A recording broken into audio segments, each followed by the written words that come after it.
Now our next heading is Rayleigh-Cartesian.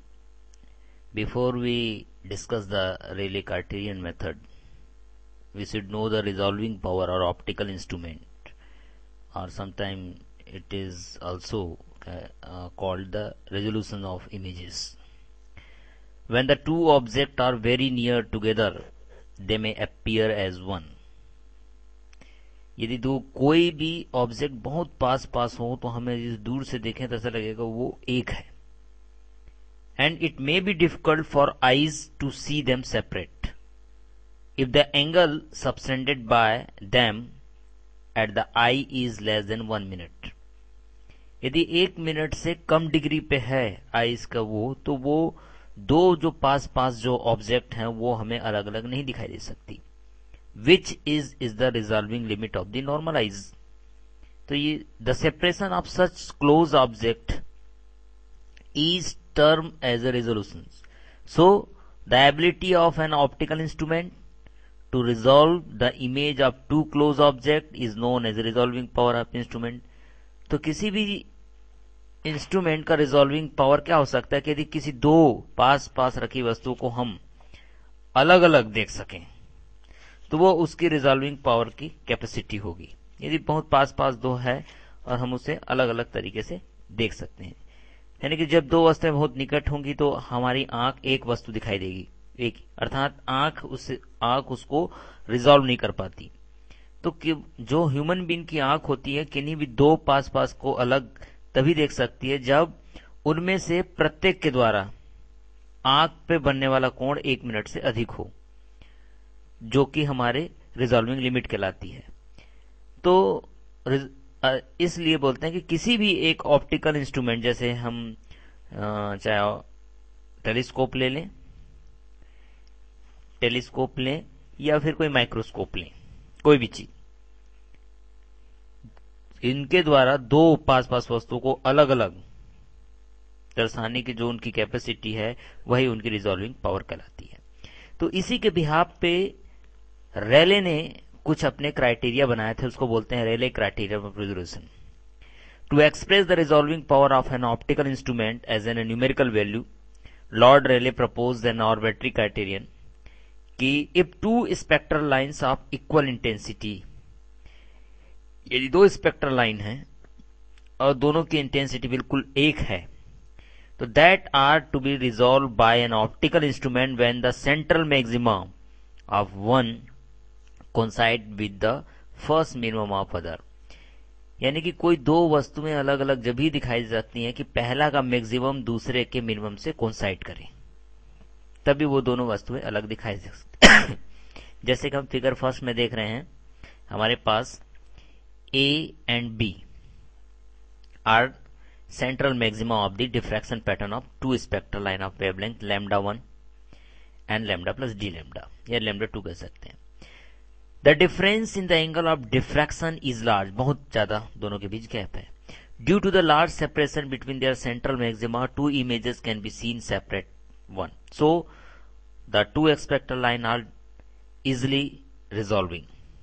But if however difference in wavelength is smaller, यदि बहुत कम हो, यानी कि the central maxima of two spectral line बहुत close हो, तो वो the difference in wavelength of spectral line is such that कि the central maxima of one falls exactly over the first, पहले का मैक्सिमा दूसरे के मिनिमा पे. जैसे कि फिगर नंबर हम 3 पे यहां पे देख रहे हैं कि पहले का मैक्सिमा ये आपको दिखाई दे रहा है और दूसरे का मिनिमा ये एक दूसरे से कोइंसाइड कर रहे हैं. तो क्या होगा, एंड रिजल्टेंट इंटेंसिटी कर्व जो डिप है दोनों के बीच में वो बहुत कम होती है. ये देखिए यहाँ पे दोनों के बीच ये जो डिप दिखाई दे रही है, सेकंड केस में हम देख रहे हैं. हम ये बोल रहे हैं कि सेकंड केस में कि if however the difference in wavelength is smaller, the central maxima of two spectral line बहुत क्लोज पास पास में हो, तो क्या होगा, the difference in wavelength of spectral line is such that the central maxima of one, पहले का maxima दूसरे के minima, and one fall exactly over the first minima of the other. And the resultant intensity curve shows A double humped curve, यानी clear dip दिखाई देगा आपको बीच में, ये डिप है, दिस इज डिप.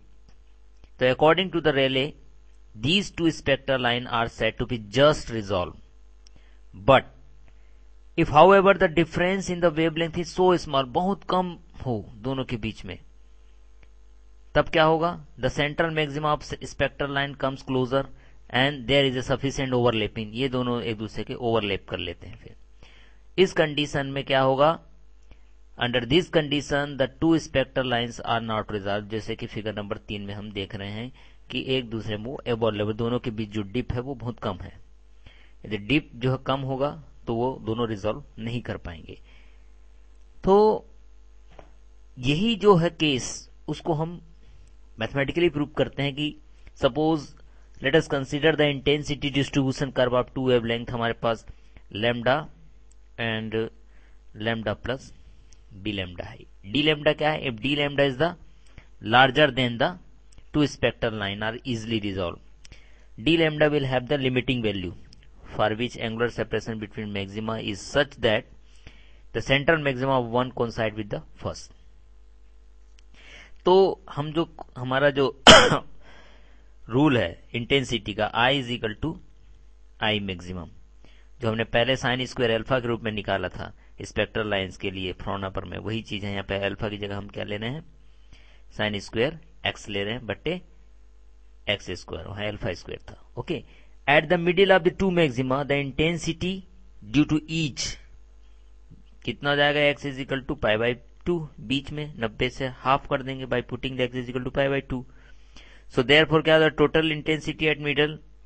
तो टोटल हम इंटेंसिटी निकालेंगे, कितना होगा? Total intensity at the middle में कितना होगा कि हमको देखेंगे. तो मिडिल में हम निकालेंगे तो कितना हो जाएगा? हम मिडिल की वैल्यू निकालें, आई मिडिल. ओके. तो कितना हो जाएगा? 2i maximum. दोनों को जोड़ के लिख देंगे ना, एक आधा एक का और एक का दूसरा, तो दोनों को मिला के 2 हो गया. तो 2i मैक्सिमम हो गया. 2i मैक्सिमम, ठीक है. तो 2i मैक्सिमम की वैल्यू रख दो आप. 2i मैक्सिमम लिखेंगे कितना? साइन स्क्वायर पाई बाई 2 बट्टे पाई बाई 2 का होल स्क्वायर. टोटल हो जाएगा 8 बट्टे पाई स्क्वायर आई मैक्सिमम, यानी कि आई मिडिल और आई मैक्सिमम दोनों का रेशियो जो है 8 बट्टे पाई स्क्वायर, यानी कि 0.81, यानी कि 81% हो रहा है.